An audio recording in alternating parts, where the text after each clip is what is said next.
నిజంగా మీరు అమ్ముడుపోయారా? పోలీస్ వ్యవస్థ అమ్ముడుపోయి ఉండాలి, వాళ్ళ కుటుంబ సభ్యులు అమ్ముడుపోయి ఉండాలి. అభినయ్ దర్శన్ అనేటువంటి ఒక గతంలో సినిమా యాక్టరు ఇప్పుడు పాస్టర్గా యాక్ట్ చేస్తున్నాడు, జీవిస్తున్నాడు.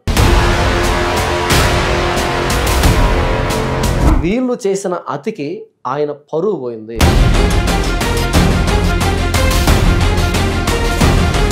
బైక్ వచ్చి ప్రవీణ్ పగడాల గారి మీద ఏదో దుప్పటి కప్పినట్టు ఎలా ఉంది, ఎందుకుంది, ఎవరు పెట్టారు?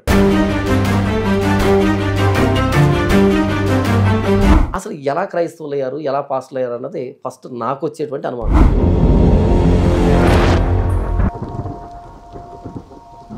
హాయ్ హలో నమస్తే, నేను మీ యాంకర్ నాగేంద్రని. ఈరోజు మనం మరొకసారి ఒక ఇంపార్టెంట్ పర్సన్ కలవడం జరిగింది.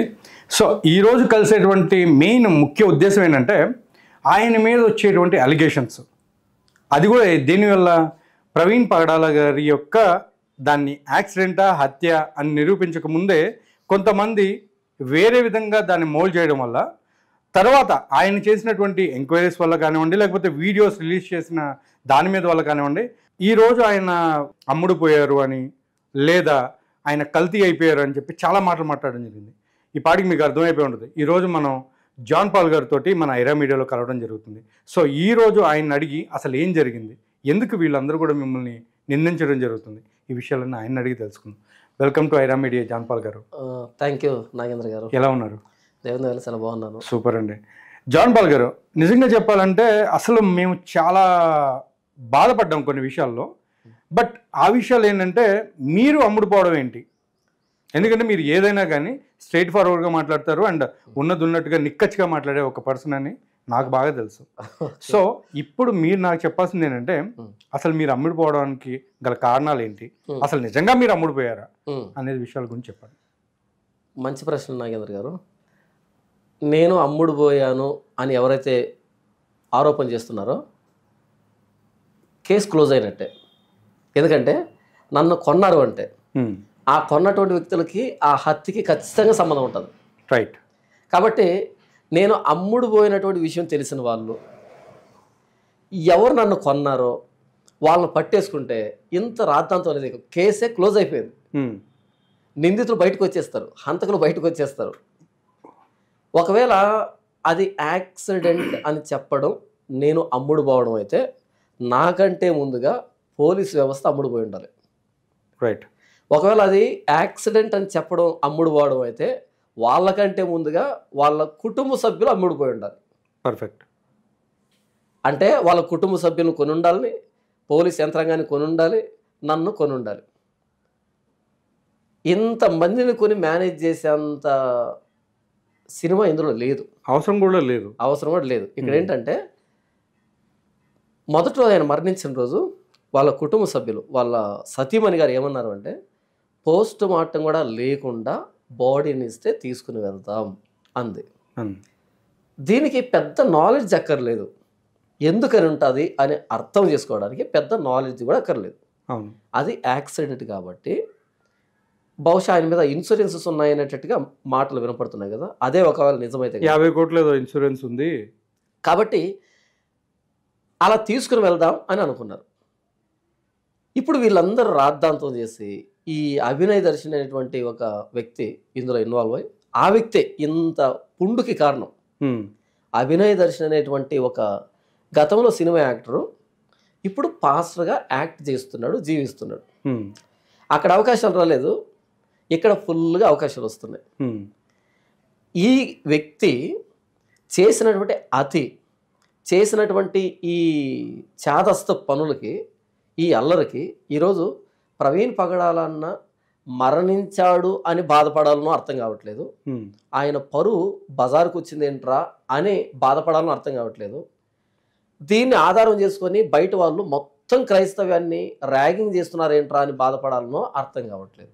నిజంగా చాలామంది కూడా మీరు అన్నదే నిజమైంది. ఏంటంటే అక్కడ చాలామంది క్రైస్తవ్యాన్ని ర్యాగింగ్ చేసినట్టే అవుతుంది. ఎందుకంటే మీ క్రైస్తవ్యంలో మేము తాగము, అసలు తాగుడంటేనే పడదు, మేము ఒకసారి దేవుడి వైపు వచ్చాము అంటే వెనక్కి తిరిగి వెళ్ళము, అసలు ఏ సేవకుడైనా కానీ ఏ పాస్టర్ అయినా సరే ఒకప్పుడు కావచ్చు కానీ ఒక్కసారి అంటే దేవుణ్ణి నమ్మి లోపలికి వస్తే మళ్ళీ ఆ మద్యాన్ని ముట్టుకోవడం కానీ ఎలాంటి కార్యాచరణలు చేయడం కానీ ఏం ఉండవని చెప్పారు. కానీ ఈరోజు అందరూ కూడా దాన్ని హేళన చేస్తూ మాట్లాడడం కూడా జరుగుతుంది. ఈ హేళన అంతటి కారణం ప్రవీణ్ అన్న తాగడం కాదు, ఆయనది హత్య అని అరిచినటువంటి ఈ అభినయ దర్శన్ లాంటి పెయిడ్ ఆర్టిస్టులు. వీళ్ళు గూగుల్ పే ఫోన్పే పెట్టుకొని అడుక్కు తినడానికి వీళ్ళు చేసిన అతికి ఆయన పరువు పోయింది. ప్రాణం పోవడం ఒక ఎత్తు, పరువు పోవడం అది చాలా మంచి దారుణం అది. ఎందుకంటే చనిపోతాం, మీరు చనిపోతారు, నేను చనిపోతాను, మనమంతా చనిపోవాలి. ఒకరు యాక్సిడెంట్లో పోతారు, ఒకరు రోగం వచ్చి పోతారు, ఒకరు సహజసిద్ధంగా పోతారు, ఒకరు హార్ట్ అటాక్ పోతారు. ఈ భూమి మీదకి వచ్చిన మనం ఏదో ఒక రూపాయన పోవాల్సిందే, ఇక్కడ స్థిరంగా ఉండేది ఏమీ లేదు. ఒక్కొక్కరికి ఒక్కో దేవుడు నిర్ణయించినటువంటి మార్గం ఉంటుంది. ఆయన అలా మరణించాలని దేవుడు నిర్ణయించాడేమో మనకు తెలియదు, ఆయన అలా చనిపోయాడు. ఇది సృష్టి విరుద్ధమేమీ కాదు, ఇది కొత్త వింతేమీ కాదు, చనిపోయాడు. కానీ పరువు పోవడం చూసావా, అది చాలా తప్పు. ఒకవేళ పరువు పోయినా సరే ఈ వీధిలో ఉన్నటువంటి వ్యక్తులు తెలిసిందనుకో అదొక విధం, లేదా ఈ ఊర్లో ఉన్న వ్యక్తులు తెలిసిందనుకో అదొక విధం. ఈ ఊర్లో నుంచి ఇంకొక ఊరికి వెళ్ళి అక్కడ కాపురం పెట్టుకొని మిగతా వాళ్ళు సర్వైవ్ కావచ్చు. కానీ మొత్తం ప్రపంచం అంతా మారుమోగేటట్టుగా, తెలుగు అర్థమయ్యే ప్రతి ఒక్కడికి ఈ విషయం తెలిసేటట్టుగా ఇంత స్థాయిలో పరువు పోవడం అనేది అది చాలా మానవత్వంతో ఆలోచించినప్పుడు చాలా బాధాకరమైన విషయం. ఆ బాధను తట్టుకోలేక మీకు మాట చెప్తాను, ఒకవేళ ఇంకా ఇంకా ఇంకా ఇంకా తవ్వుకుంటూ పోతే వాళ్ళు ఇచ్చిన ఎవిడెన్స్ ఇది కాదు ఇంకొకటి, ఇది కాదు ఇంకోటి అని తవ్వుకుంటూ పోతే ఇంకేదైనా విషయాలు ఏమైనా బయటకు వస్తే అది నిజం అబద్ధం పక్కన పెడితే అది నమ్మేటువంటి పరిస్థితిలో ఈరోజు వాతావరణం ఉంది. ఎందుకంటే దీన్నే ఎవరు నమ్మలే, అలాంటిది బయటకు వచ్చిన సీసీటీవీ ఫుటేజ్ ఇది నమ్మలే. కానీ వీళ్ళు ఇది మేము నమ్మం అనేటప్పటికే ఇంకో సీసీటీవీ ఫుటేజ్ వచ్చింది, ఇంకో సీసీటీవీ ఫుటేజ్ వచ్చింది, ఇంకో సీసీటీవీ ఫుటేజ్ వచ్చింది. ఒకదానితో సరిపెట్టుకో అంటే సర్లే, సగం మంది అటు సగం మంది ఇటు, మొత్తానికి ఏదో ఒక 10 రోజులు మాట్లాడుతూ వదిలిపెట్టుండేవాళ్ళు. ఇప్పుడు ఏమైంది, ఇక్కడ సాటిస్ఫై కాకుండా ఇక్కడ సాటిస్ఫై కాకుండా ఇక్కడ సాటిస్ఫై కాకుండా ఇలా సాగదీసేటప్పటికీ పూర్తి స్థాయిలో పరువు పోయినటువంటి పరిస్థితి. ఆయనకి మాత్రమే కాదు, ఆయన కుటుంబానికి మాత్రమే కాదు, టోటల్ క్రిస్టియన్ కమ్యూనిటీకి పోవడం మాత్రమే కాదు, యేసు ప్రభువును కూడా బూతులు మాట్లాడేటువంటి పరిస్థితికి ఈరోజు వచ్చింది పరిస్థితి. ఇది ఇలాగే కొనసాగితే ఇంకా మాకు అనుమానాలు ఉన్నాయంటే ఒకవేళ ఇంకేదైనా బయటకు వస్తే. ఇప్పుడు మీ వీడియోలో మీ ఛానల్లో ఒకానొక సందర్భంలో మీరు చెప్పారు, అసలు ప్రవీణ్ పగడాల గారిని చంపింది ఆ నలుగురు అనేసి మీరు చెప్పడం జరిగింది. అది ఎవరు అనేది ఇప్పుడు మీరు నాకు చెప్పండి మన ఐరా మీడియాలో. ఎవరు అంటే ఈ సవేరా లిక్కర్ మార్ట్లో ఆయనకు మాస్క్ పెట్టుకోవచ్చినప్పుడు మాస్క్ తీసి నువ్వు ప్రవీణ్ పగడాల కదా అని గుర్తుపట్టి నీకైతే మేము మందు అమ్మము అని చెప్పకుండా మాస్క్ పెట్టుకున్నా సరే ఆ మందు ఇచ్చినటువంటి వాళ్ళని కఠినంగా శిక్షించాలి.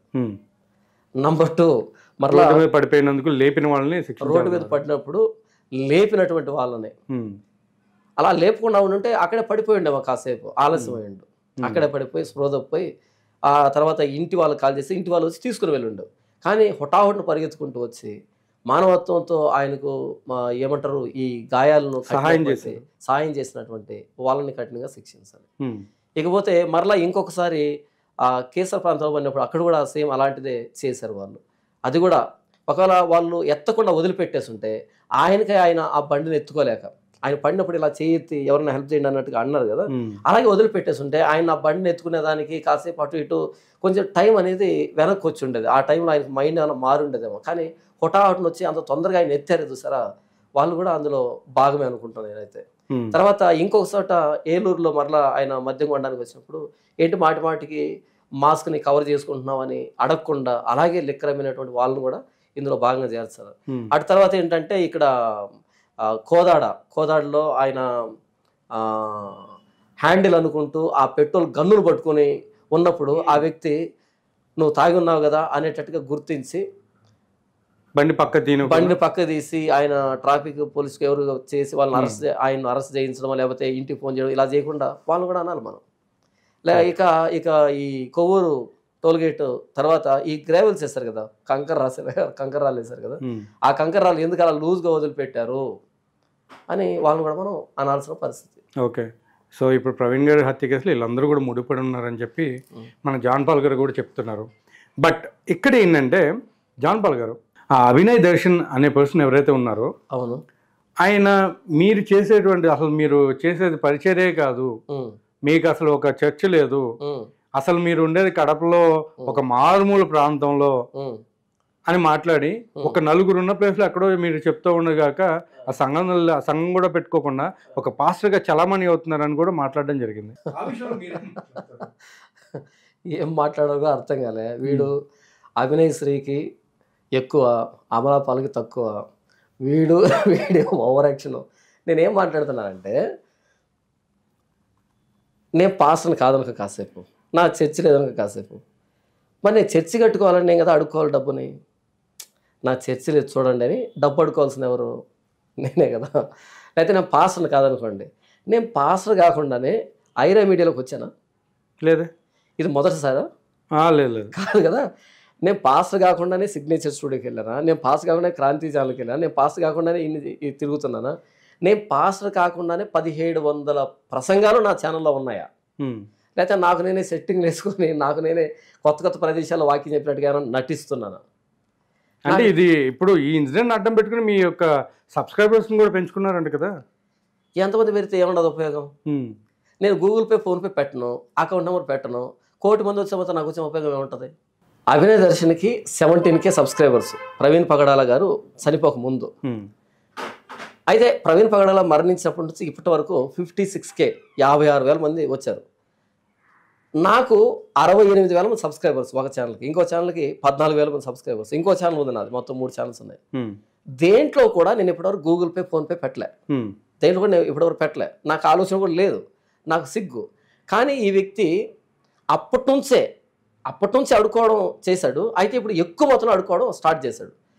ఇప్పుడు నేను పాస్టర్ని కాదు అని అంటే కనుక, నాకు చర్చ లేదంటే కనుక, మరి ఇన్ని రోజులు నేను చేసిన ప్రసంగాలు ఎక్కడి నుంచి చేశాను? ప్రతి ఆదివారం నా చర్చ నుంచి ప్రసంగాలు వస్తాయి. మరి నేను ఎక్కడి నిలబడి మాట్లాడుతున్నాను? సరే, నేను పాస్టర్ని కాదు, వాక్యం చెప్తున్నాను. ఎంతమంది వ్యక్తులు ఉంటే ఆ వ్యక్తిని పాస్టర్ అంటారు? ఒక పాస్టర్ కింద ఎంతమంది వ్యక్తులు ఉంటే ఆ వ్యక్తిని పాస్టర్గా గుర్తించవచ్చు? 4 ఇళ్ళు అన్నాడు. ఓకే, 4 ఇళ్ళు వదిలిపెట్టే 2 ఇళ్ళే ఉన్నాయనుకో, 2 ఇళ్ళు ఉంటే పరిచయం చేయకూడదా? చేయాలి. పాస్టర్గా ఉండకూడదా? అసలు వాక్యం చెప్పాల్సిందే ఎక్కడైతే మనుషులు ఉన్నారో వాళ్ళకి చెప్పాలి, ఎక్కడైతే సువార్త అందలేదో వాళ్ళకి చెప్పాలి. వీడు కడపను వదిలిపెట్టి రాజమండ్రికి ఎందుకు వెళ్ళాడు? వీడిది కడప. వీడు అక్కడికి కూడా వస్తున్నానండి. ఇప్పుడు మీరు ఆ మాట కూడా అన్నారు, నువ్వు కడపను వదిలేసి రాజమండ్రికి ఎందుకు వెళ్ళావో నా నోటితో చెప్పించాలనుకుంటే చెప్పమంటే చెప్తా, కానీ ఇప్పుడు కాదు, నువ్వు మరీ ఇంకెక్కువ చేస్తే అప్పుడు చెప్తాను, అవును ఇప్పటికైనా తగ్గించుకో అని చెప్పి ఏదో వార్నింగ్ ఇచ్చినట్టు మాట్లాడావు. అసలు ఏంటి ఆ సిచ్యువేషన్, ఇన్సిడెంట్ ఏంటో ఒకసారి మా ఇప్పుడు అభినయ్ దర్శకి నాకు ఇది ఒక సిద్ధాంతపరమైన గొడవ. అబద్ధాన్ని నిజం చేయొద్దు అనేటువంటి ఒక బాధ్యత కూడుకున్నటువంటి కోపం నాది. రైట్. కానీ ఆ వ్యక్తిగతమైన విషయంలోనికి వెళ్ళేంత అంటే ఇప్పుడు వ్యక్తిగత విషయానికి సంబంధించింది అనమాట ఆ విషయం. వ్యక్తిగత విషయాలు మనకు దాన్ని నేను మాట్లాడను, అది మంచిది కాదు. ఎందుకంటే ఎంతవరకు గొడవ అంతవరకే చేస్తాను. కాబట్టి ఏంటంటే, నేను పాస్టర్ని కాదు అంటే ఇంతకు నేను ఎక్కడ ఉంటాను? ఆ వ్యక్తి ఏమన్నాడంటే, రాయచోటికి 40 కిలోమీటర్ల దూరంలో ఉంటాను అని అన్నాడు. 60 కిలోమీటర్లు 40 అని అన్నాడు ఆ వ్యక్తి. కడపకి 60 కిలోమీటర్ల దూరంలో, రాయచోటికి 40 కిలోమీటర్ల దూరం అన్నట్టుగా అన్నాడు. అంటే నేను ఎక్కడ ఉంటాను కూడా తెలియదు. మొన్న రీసెంట్గా వచ్చాడు ఆ వ్యక్తి, రాయచోటికి వచ్చాడు. వచ్చి కాల్ చేశాడు, బ్రదర్ నేను రాయచోట్లో ఉన్నాను, ఎక్కడున్నారు చెప్పండి అంటే, బ్రదర్ నేను హైదరాబాద్లో ఉన్నాను, రిటర్న్ వచ్చిన తర్వాత కలుద్దాం అన్నట్టు చెప్పాను నేను. అలా ఆ వ్యక్తి కలవడం మిస్ అయింది. నా గురించి ఏం తెలుసు అని చర్చ లేదన్నాడు. కాబట్టి ఇప్పుడు అబద్ధాలు మనిషి చెప్తాడు, చెప్పకూడదు వాస్తవానికి చెప్తాడు, కానీ మరి ఈ స్థాయిలో చెప్తారా? ఏమాత్రం భయం లేకుండా ఆలోచించకుండా ఎంత ఫ్లోలో అబద్ధాలు చెప్తున్నాడు. అది నాకు మినిస్ట్రీ లేదన్నాడు, నాకు చర్చి లేదన్నాడు, తర్వాత నేను ఒక మారుమూల ప్రాంతంలో ఉన్నానంట, నాకు నెలకి 5,000 రూపాయలు అయితే సరిపోతుందంట, నెలకు 5,000 రూపాయలు అయితే సరిపోతుందంట. అంటే మీరు మహాసేన్ రాజేష్ మీ ఇద్దరు కూడా కలిసి ఏదో చేస్తున్నారంట మనుషులు. మరలా నాకు ఆ రాజకీయ రంగం పురుగుతారు, కానీ నాకు రాజకీయాలంటే పచ్చి చిరాకు. నాకు ఒక్క ఓటు ఉంది, ఒక్క ఓటు ఉంది. ఆ రోజు నాకు ఎవరు ప్రభుత్వం అయితే మేలు చేస్తా అనిపిస్తే వాళ్ళకి వేస్తారు. ఓకే, అంతకు మించి రాజకీయం గురించి నేను పొరపాటు కూడా మాట్లాడను. నాకు ఆ రాజకీయం కాదు అసలు. మా ఇప్పుడు ప్రవీణ్ పాడాల గారి విషయంలో రాజేష్ కూడా మీరు రాజేష్ మహాసేన గారితోటి ఆయనతోటి మీరు కుమ్మక్కయ్యి అభినయ్ దర్శన్ మీద అబద్ధపు ప్రచారాలు ఎక్కువ చేస్తున్నారంట కదా. రాజేష్ మహాసేన గారు నాకు కౌంటర్ ఇచ్చాడు. నాకు తెలిసి 3 నెలల క్రితం 4 నెలల క్రితం నన్ను అంటే నోటుకు వచ్చిందలా మాట్లాడుతున్నాడు, ఏదో ఒక మాట ఏదో ఒక చూపించి నా క్లిప్పింగ్ చూపించి నాకు కౌంటర్ ఇచ్చాడు రాజేష్ మహాసేన. 4 నెలల క్రితం అనుకుంటా, వీడియో ఉంది. అంటే తప్పుడు బోధకుడో లేకపోతే దొంగ బోధకుడో ఇలాంటి పాస్టర్లు ఉంటే క్రైస్తవ్యానికి ఏదో అంటూ కోపంగా నా మీద వీడియో చేశాడు ఆ వ్యక్తి. ఆయనతో నేను కుమ్మక్క అవ్వడం ఏంటి? ఆయన రాజకీయ నాయకుడు, ఆయనతో నాకేంటి పని? ఆయన రాజకీయ నాయకుడు, ఆయనతో నాకు పని లేదు. క్రైస్తవ్యంలో ఇలాంటి వాతావరణం మంచిది కాదు, క్రైస్తవ భవిష్యత్తుకు మంచిది కాదు, ఇది ప్రపంచమంతా గమనిస్తుంది అని నా క్రైస్తవ సమాజాన్ని అవగాహన కల్పించడానికి, నాకు అర్థమైన నిజాన్ని వాళ్ళకు అర్థమయ్యేటట్టు చెప్పడానికి నేను చేసిన ప్రయత్నం ఇది. నేను పాస్టర్ని, ఆయన రాజకీయ నాయకుడు, ఆయనతో నాకేం పని? నాకు తెలియక అడుగుతాను. పైగా ఆయన ఎక్కడ ఉంటాడో నాకు తెలియదు, నాకు సంబంధమే లేదు. ఓకే, ఒకవేళ ఆయన ఏమంటాడు, రాజకీయంలో ఉన్నాడు కాబట్టి ఆయన చెప్పేదానికి ఉంటుంది. ఇప్పుడు ఒక మాట చెప్తానండి, రాజేష్ మహాసేన ఒక మాట అన్నాడు అనుకోండి, ఆయన మీద వ్యతిరేకత వచ్చింది అనుకోండి, ఆయన తిప్పి కొట్టుకోగలడు, ఎందుకంటే ఆయన ఒక పార్టీలో ఉన్నాడు. కానీ నేను సాధారణమైనటువంటి ఒక వ్యక్తిని, పాస్టర్ని, నా మీద వ్యతిరేకత వస్తే నా పక్షాన్ని ఎవరు వస్తారు అసలు? ఇప్పుడు ఆయన ఏదైనా ఒక మాట మాట్లాడాడు, ఆయన సర్వైవ్ కాగలడు. అంటే ఇప్పుడు మీ క్రైస్తవ్యంలో కూడా పెద్దవాళ్ళు ఎవరు ఉన్నారంట కదా మీకు పైన? నాకు పైన ఎవరైనా పెద్దలు, పాస్టర్లు అందరికీ కూడా పైన ఎవరు పెద్దవాళ్ళు కూడా ఉన్నారు అనేది కూడా మాట్లాడడం జరుగుతుంది. మరి ఈ మాట్లాడే వాళ్ళకు ఉన్నారేమో నాకు తెలీదు. ఈ మాట్లాడుతున్న వ్యక్తులకి ఇది హత్య అని మాట్లాడుతున్న వ్యక్తులకు ఉన్నారేమో నాకు తెలీదు. నా మీద అయితే ఎవరు పెద్దవాళ్ళు లేరు. ఓకే, నా మీద అయితే ఎవరు లేరు.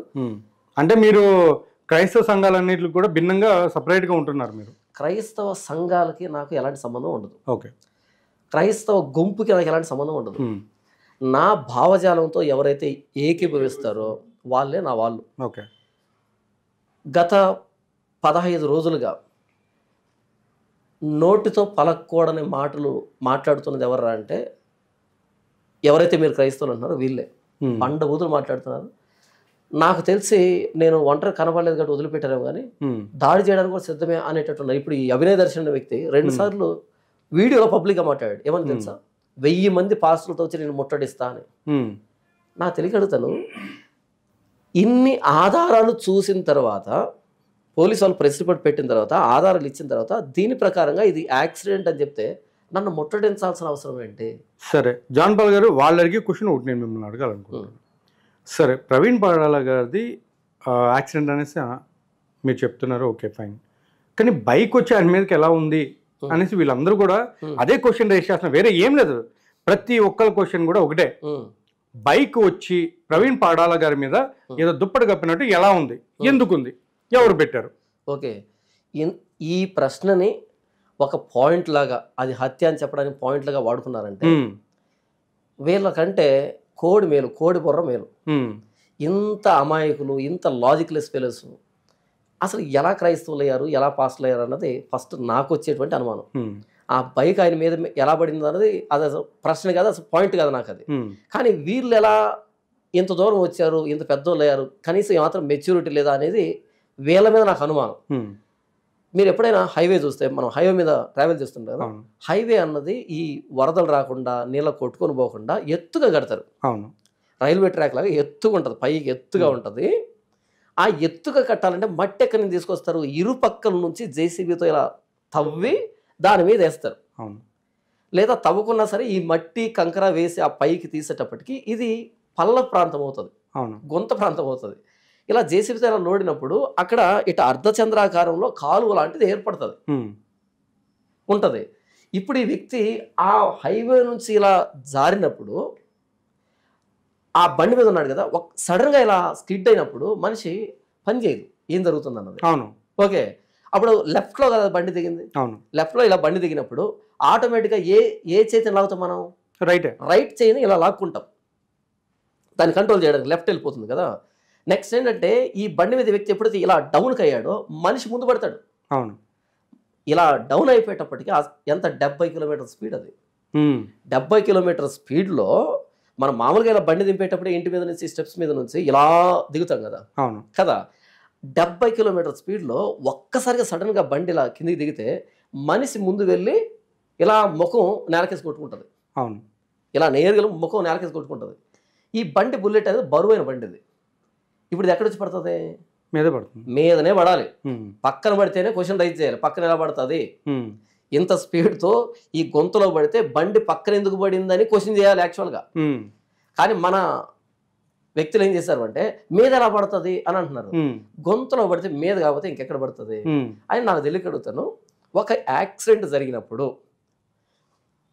బండి ఎటువైపు పడాలి అనే దానికి న్యూటన్ ఏమైనా సూత్రాలు చెప్పాడా? లేదు.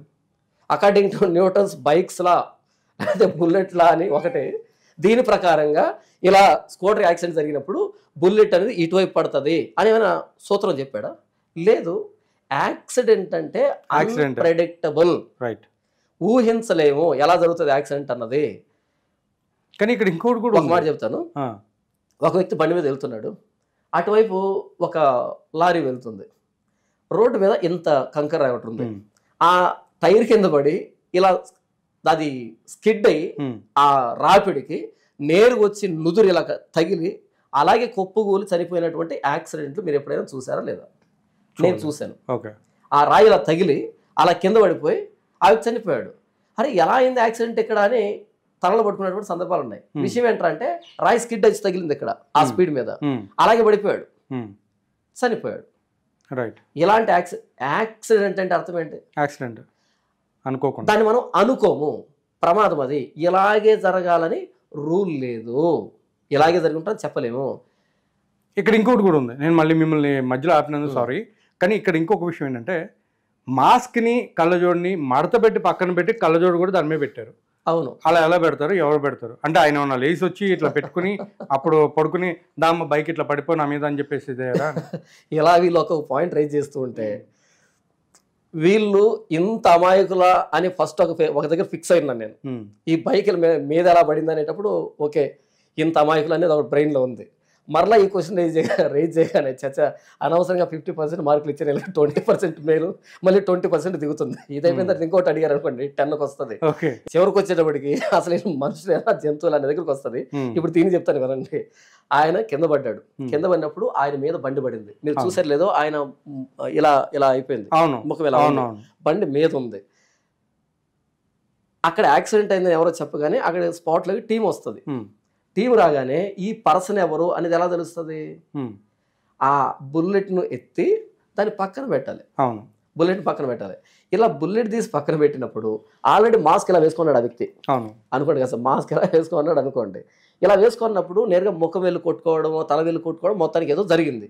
అలా జరిగినప్పుడు ఈ మాస్క్ అనేది స్టేబుల్గా ఉండేది కాదు, స్టేషనరీగా ఉండే ఆబ్జెక్ట్, అది ఇలా అతుక్కో ఉండేది కాదు. అది దానికి ఎలా స్టిక్ ఉంటుంది, దాని మీద ఎటు బలం పడితే అటు ఒరుగుతుంది అది. ఓకే, ఇటు పైకి వెళ్ళిందో లేదా ఇటు కిందకు వచ్చిందో లేదా ఇటు సైడ్కి వెళ్ళిందో ఇటు వెళ్ళిందో మొత్తానికి ఒక దగ్గర ఊడిపోయి ఒక పక్కనే వేలాడుతూ ఉందో మొత్తానికి మాస్క్ అనేది కొంచెం ముఖం భాగాన్ని కవర్ చేస్తూ ఉండాలి.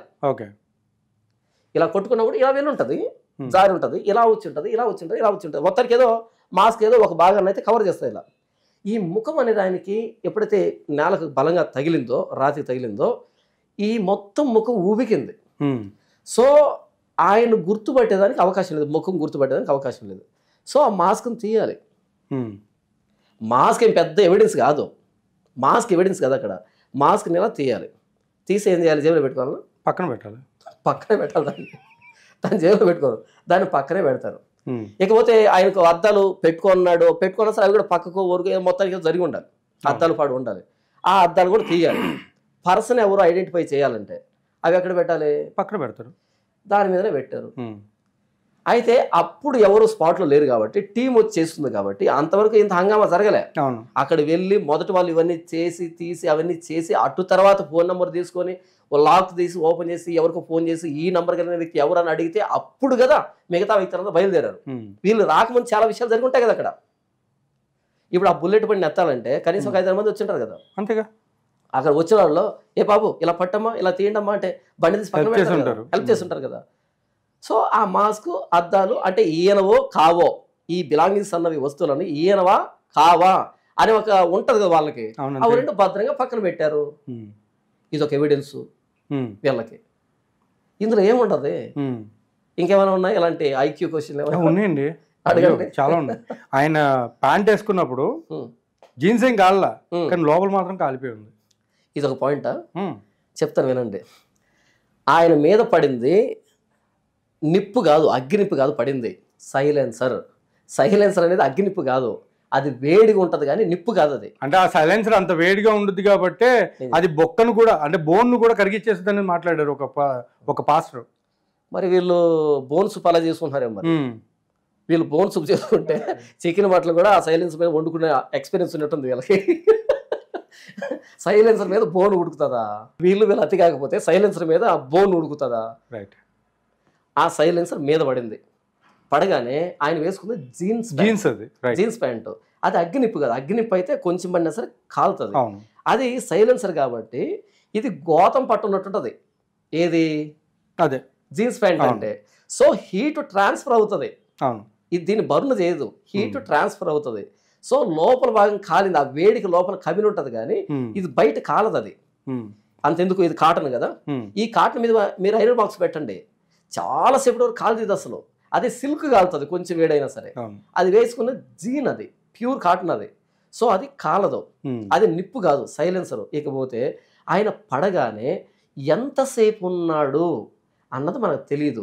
ఆయన పక్కన పడితే బండి ఎత్తి మీద వేసుకున్నాడా, అంటే లేపే క్రమంలో మీద వేసుకున్నాడా, లేకపోతే పడగానే అది ఒక దగ్గర పడి అటు ఇటు పెనుగులాడేటప్పుడు అదేమైనా కొంచెం జరిగిందా, లేకపోతే సైలెన్సర్ ఫస్ట్ కాలినప్పుడు అటు ఇటు అనుకునేటప్పుడు ఏమైనా కొంచెం పక్కకి వెళ్ళిందా, మొత్తం కూడా స్పర్శ అనేది ఉంటుంది కదా, కొంచెం ఉంటుంది కదా. ఇప్పుడు ఎంత ఉన్నా సరే, స్పృహ లేకున్నా సరే, చివుకుమన్నప్పుడు కాలినప్పుడు ఆటోమేటిక్గా మనం అలా అంటాం కదా, ఇలాంటి జరిగి ఉండవా? అదే జరిగి ఉండొచ్చు. అలా పడగానే అలానే ఉండిపోయాడు ఏంటి? కాదు, అలా పడినప్పుడు కనీసం తగిలి స్పాట్ డెడ్ అయినా సరే కనీసం కాళ్ళు చేతులు కాసేపు అలా అనాలి అంటారు. ఇది నైట్ 11:50 ప్రాంతంలో సుమారుగా జరిగితే నెక్స్ట్ డే మార్నింగ్ 9 o'clock దాకా అక్కడ బాడీ ఉందని తెలియదు ఎవరికి. సో ఈ క్రమంలో ఎలా పడ్డాడో, ఆ పడినప్పుడు అది ఫస్ట్ ఇనిషియల్గా ఎక్కడ పడిందో, తర్వాత ఆ కదిలేటప్పుడు ఎక్కడికి జరిగిందో, ఆ కాలినప్పుడు ఆయన ఏమైనా రెస్పాండ్ అయ్యాడు లేదు, ఇవన్నీ మనకు తెలియదు. అయ్యో, మీరు అట్లా అంటున్నారు తెలియదని. ఇక్కడ వీళ్ళు ఏం చెప్తున్నారంటే, ఒక వైట్ కారు 24/7 ఆయన ఫాలో చేసింది, అందులో ఆల్రెడీ పగడాల గారిని చంపేసేసి ఆ కారులో పెట్టుకుని, అండ్ వీళ్ళు ఎవరైతే డూప్ అనే పర్సన్ ఉన్నాడో ఆయన మాస్క్, ఆయన మొత్తం అన్ని హెల్మెట్లు అన్ని పెట్టుకుని, ఆయన డ్రెస్ ఆయన వేరేవాడు వేసుకుని మొత్తం సీసీ కెమెరాల దగ్గరలో ఉండి ఆయన కూడా తిరగడం జరిగింది. తర్వాత చివరికి ఇక్కడ పడేశారు అని చెప్పి మాట్లాడారు. దాన్ని అనుకుందాం, అసలు ఎంతవరకు రైట్? ఎట్లాంటి రైట్ రాంగ్ అనకండి, ఎందుకంటే ఇది అసలు క్వశ్చన్ కాదు. ఫస్ట్ ఆఫ్ ఆల్ ఇది ఒక క్వశ్చన్ అయినట్టు, ఇది రైట్ రాంగ్ అని మరలా మనం పెద్ద జడ్జిమెంట్ అక్కర్లేదు. ఏదో వీళ్ళ పైత్యం కుమ్మరించుకున్నారు అంతే, అంతమించి ఇంకోటి లేదు. ఇక్కడ చెప్తాను వినండి. మరి 9 గంటలకి నేను విజయవాడ క్రాస్ అయ్యానని ఫోన్ చేసింది ఎవరు? డూపా? 9 గంటలకి నేను విజయవాడ క్రాస్ అయ్యాను అని కాల్ చేసింది డూపా? లేదు, ప్రవీణ్ పగడాల గారు. ఆయననా? లేకపోతే మిమిక్రీ ఏమైనా చేశాడా? నేను ఒక పాయింట్ ఇచ్చినట్టున్నా కదా, ఇప్పుడు మళ్ళీ అది కూడా అవుతుంది, అది కూడా ఒక పాయింట్ వస్తుందేమో ఆబ్వియస్లీ. మరి కోదాడులో ఆ పెట్రోల్ కొట్టిస్తున్నప్పుడు ఆ గన్నును పట్టుకున్నది ఎవరు అంటారు? నేను అదంటే వాళ్ళు ఏమన్నారంటే, ఒక పర్సన్ తోటి నేను మాట్లాడడం జరిగింది. ఆయన ఖమ్మానికి సంబంధించినటువంటి ఒక పర్సన్ ఆయన.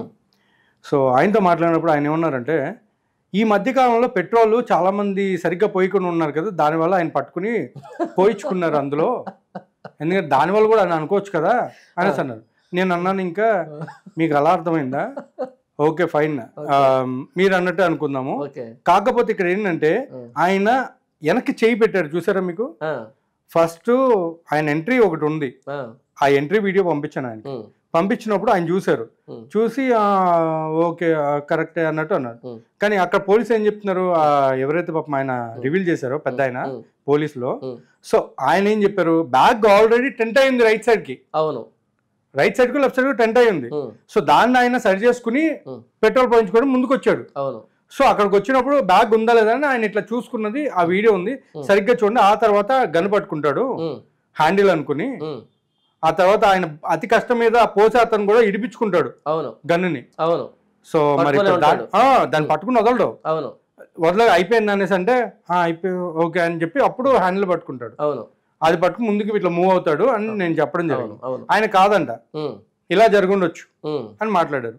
మరి అయితే ఏలూరులో కూడా అది మందు తీసుకున్నది కూడా ఈయన కాదు, సవేరాలో కూడా మందు తీసుకున్నది కాదు. ఒకవేళ తీసుకున్నా సరే ఈ తమ్నేల్ గుర్తుందా మీకు? ఆయన పేమెంట్ చేసి పేమెంట్ చేసేటప్పుడు కాకుండా ఒక బ్రాండ్ అడిగినప్పుడు ఉందా లేదా అని అడిగినప్పుడు సార్ నా దగ్గర ఇది లేదు ఇది ఉందండి, ఓకే ఓకే ఓకే అని చెప్పి ఆయన తమ్నేల్ చూపించారు. అది కూడా పోలీసులు క్లియర్ కట్ గా చూపించారు. ఎందుకంటే ఇప్పుడు ఈ తమ్ము చూపించడం అనేది ఓకే రైట్ అనేది మన ఇండియా కల్చర్ కాదండి. యుఎస్ లో చాలా వరకు వాళ్ళు యూజ్ చేసేది ఇది తమ్ము ఎక్కువ యూజ్ చేస్తారు. ఇదంతా కాదు నాగేంద్ర గారు, ఇదంతా కాదు. ఇన్ని సీసీటీవీ ఫుటేజ్కి వచ్చిన తర్వాత వాళ్ళ భార్య లేకపోతే స్నేహితుడు లేకపోతే వాళ్ళ ఏమంటారు రక్త సంబంధికులు వచ్చి ఈ వ్యక్తి ప్రవీణ్ కాదు అని ఎవరైనా అన్నారా? లేదు, ఎవరు అనలేదు. ఎవరు అనలేదు. నాకు తెలియక అడుగుతాను, ప్రవీణ్ పగడాల గారి భార్య జెసికాకే కదా ఈ అభినయ దర్శన్ మొదటి భార్య, లేకపోతే ఈ అజయ్ బాబు రెండో భార్య, లేకపోతే ఇంకో మూడో భార్య, వీళ్ళు ఏమైనా భార్యలా ఆయనకి? అంటే అజయ్ బాబు గారికి అండ్ అభినయ దర్శన్కి ముందు భార్యలు ఉన్నారా మీకు? మీరు చెప్పినట్టు నేను అట్టంటే లేదు. ఇప్పుడు ప్రవీణ్ పగడాల అన్న గారి సతీమణి ఎవరు? జెసికా అక్కే కదా. జెసికా గారు. నాకు ఎందుకు అనుమానం వస్తుందంటే మొదటి భార్య అభినయ దర్శన్ ఏమో అనిపిస్తుంది ప్రవీణ్ పగడాల అన్నకి. ఓకే, మీరు ఎట్లా వచ్చారా? ఎందుకంటే ఆవిడే మౌనం వహించింది. ఇప్పుడు ఆవిడ పోలీసులకి స్టేట్మెంట్ ఇచ్చుంటదా? వాళ్ళు పిలిచి అమ్మ ఈ విధంగా ఆ లిక్కర్ మాటలో ఈయన ఉన్నాడు, ఈయన మీ ఆయనైనా కాదా అని అడుగుంటారా? 100% అడిగే ఉంటారు. ఆవిడ అభిప్రాయం కాదండి అని ఉంటుందా? ఆయనే అని చెప్పి ఉంటుంది. ఆల్రెడీ పోలీసులు నిర్ధారించారు కదండి. దానికంటే ముందు 13వ తారీఖు కూడా ఆయన లిక్కర్ ని కొనడం జరిగిందని కూడా చెప్పారు. లాలా చెరువులో కొనడం ఉంది కదా. ఇప్పుడు వాళ్ళ భార్య వచ్చి కాదు ఈయన మా ఆయన కాదు, మా ఆయన ఇప్పుడు ఒకవేళ ఆయన చనిపోయిన అంటే బాధను దిగమింగుతారేమో కానీ ఒక బ్యాడ్ ఒక ప్రోపగండ జరిగినప్పుడు అంటే తాగుడుబోతని చిత్రీకరించబడినప్పుడు అది కాకపోతే ఆవిడ ఖచ్చితంగా స్పందిస్తుందా లేదా? స్పందిస్తుంది. ఇప్పుడు ఆవిడ స్టేట్మెంట్ ఇచ్చింది, ఆవిడ సీసీటీవీ ఫుటేజ్ ఫస్ట్ ఆవిడకి ఏదో పంపించుంటారు, ఆవిడ చూసింది, అయినా మౌనంగా ఉందంటే అర్థం ఏమని? ఆయనే అని. ఇంకేం ఆధారం కావాలి? పోస్ట్ మార్టం దగ్గరికి వచ్చి పోస్ట్ మార్టం లేకుండా బాడీని ఇవ్వండి అడిగిందంటే దాని అర్థం ఏమని? అంతే కదా కదా. మరి ఆవిడకి రెస్పెక్ట్ ఇవ్వాలి కదా, ఆ కుటుంబానికి రెస్పెక్ట్ ఇవ్వాలి కదా. వీళ్ళు ఎందుకు హత్య చేయడము? అప్పటికి ఆవిడ కానివ్వండి వాళ్ళ బ్రదర్ కానివ్వండి ఒక మాట చెప్పారు, మీ సెల్ఫ్ ఇన్వెస్టిగేషన్ ఆపండి, మాకు పోలీసుల మీద చాలా నమ్మకం ఉంది అని చెప్పారు. రిలీజియస్ హార్మోని కాపాడండి, మతాల మీద తోయకండి, వాళ్ళ మీద తోయకండి, focus on your own ministries, మీ పనులు మీరు చేసుకోండి. అయితే ఇక్కడ జెసికా చేసిన తప్పు ఏంటంటే ఆవిడ ఇంగ్లీష్లో చెప్పింది, వీళ్ళకి ఇంగ్లీష్ వచ్చి సావదు, అది వచ్చిన సమస్య. వీళ్ళకి ఇంగ్లీష్ వచ్చి సావదు వీళ్ళకి. ఆవిడ ఇంగ్లీష్లో చెప్పింది ఫోకస్ ఆన్ యువర్ మినిస్ట్రీ అంటే అర్థం ఏమంటే మీ పని ఏమంటే చూసుకోండి, మీ పరిచర్లు మీరు చేసుకోండి అని కూడా అర్థం, మీది మీరు చూసుకోండి రా అంది. వీళ్ళకి ఇంగ్లీష్ రాదే, అది వచ్చిన సమస్య ఇక్కడ. కనీసం ఏమైనా ట్రాన్స్లేట్ చేసి ఆవిడ ఏమంటుందంటే మీరు మీ పని చేసుకుంటారా, మా జీవితంతో ఏం పని మీకు అనేది ఇంగ్లీష్లో అంటే అప్పుడైనా వీళ్ళకి బుద్ధి వచ్చిండదు. ప్యూర్గా ఇంగ్లీష్లో రిలీజ్ చేశారు. పాపం వీళ్ళని కూడా మనం అర్థం చేసుకోవాలి. వచ్చి సావదు, అడుక్కు తినే దాంట్లో బిజీ అయిపోయి వీళ్ళు ఈ ఇంగ్లీషు అనేది ఒకటి ఉంటుంది, దీనికి అర్థం తెలియదు వీళ్ళకి. ఇప్పుడు ఏంటి ఆవిడేమంది, రిలీజియస్ హార్మోనీని కాపాడండి, మెయింటైన్ రిలీజియస్ హార్మోనీ అంది. అంటే మత సామరస్యతను కాపాడండి, దీన్ని పలానా హిందువులు చేశారు పలానా ముస్లింలు చేశారు అని అనకండ్రా, అలా అంటే మతాల మధ్య సామరస్యత పోతుంది అని చెప్పింది. అర్థం కాలే వీళ్ళకి. కాబట్టి ఏంటంటే ఇప్పుడు ఏమంది, మాకు ఇన్వెస్టిగేషన్ మీద నమ్మకం ఉంది అంటే ఏమని, పోలీసులు ఏం చెప్తే అది నమ్మి సావండి అని. దాని మీద అనుమానాలు ఉన్నాయని మాట్లాడకండి, ఇన్వెస్టిగేషన్ నమ్ముతున్నాం, ప్రభుత్వాన్ని మేము నమ్ముతున్నాం అని అన్నప్పుడు ఆవిడ ఇంగ్లీష్లో చెప్పకుండా కనీసం ఒక తెలుగు ట్రాన్స్లేషన్ పెట్టుకుని చెప్పుకుంటే వీళ్ళకి అర్థమైండేదేమో అని నా అభిప్రాయం. అంటే జెసికా గారు ఎవరైతే ఉన్నారో అంతకంటే జెసికా పగడాల గారికి తెలుగు రాదనే మీ ఉద్దేశం? ఏమో మరి, ఆవిడ వాళ్ళది ఇండోర్ కదా, అక్కడ మధ్యప్రదేశ్ ఆ ప్రాంతం అనుకుంటాను, ఇండోర్ కదా, కాబట్టి హిందీ ఇంగ్లీషు వచ్చు, తెలుగు రాదు అని నేను అనుకుంటున్నాను. అంటే ఆవిడ మాట్లాడిన విధానాన్ని బట్టి ఫస్ట్ ఫ్యూనరల్ ఆవిడ ఇంకో మాట ఉంది, అంటే అంత్యక్రియలు జరుగుతున్నప్పుడు ఏమంటే we're not here to take revenge on anybody అంది. అంటే మేము ఎవరి మీద ప్రతీకారం తీర్చుకోదలుచుకోవట్లేదు అని అంది. అంటే ఇప్పుడు దానికి కూడా వాళ్ళు ఏం చెప్తున్నారంటే ఆ మాట అన్నారంటే 100% థ్రెట్ ఉంది, థ్రెట్నింగ్ ఎవరైతే చేశారో వాళ్ళే చంపారని అర్థం అనేసి వీళ్ళు వేరే విధంగా కూడా అర్థం చేసి దాన్ని ఇంకా హైట్ చేశారు కాదు, కదా. వీళ్ళు హత్య అంటూ ఉంటే మేము రివెంజ్ తీర్చుకోదలుచుకోలేదు.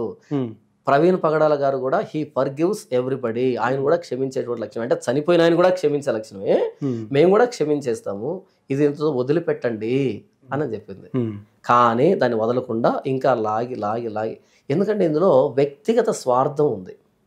ఎవరైతే గట్టిగా అరుస్తున్నారో ఈ అభినయ దర్శన్ కానీ లేకపోతే మిగతా వ్యక్తులు కానీ అరుస్తున్నారో వీళ్ళకి మంచి ఆదాయ వనరుగా మారాడు ఆయన. ఆయన చనిపోయి వీళ్ళకు జీవనోపాధిగా మారాడు. ఓకే, వేల్ ఫాల్ అంటారు ఇంగ్లీష్లో. వేల్ ఫాల్ అంటే తిమింగలం చచ్చిపోయింది అనుకో 230 జాతులు బ్రతుకుతాయంట దాన్ని తినడానికి. ఎందుకంటే చాలా పెద్ద జీవి కదా అది. అది చనిపోయి అడుగు భాగానికి వెళ్తారంట, సముద్రం అడుగు భాగానికి. 230 జాతుల ఇప్పుడు చేపలు కానీ లేకపోతే రకరకాల కీటకాలు ఉంటాయి కదా లోపల ఉంటాయి చూసావా, ఆ క్రియేచర్స్ అన్ని 230 రకాల జాతులు దాన్ని తినేదానికి పనిచేస్తాయంట కొన్ని నెలల పాటు.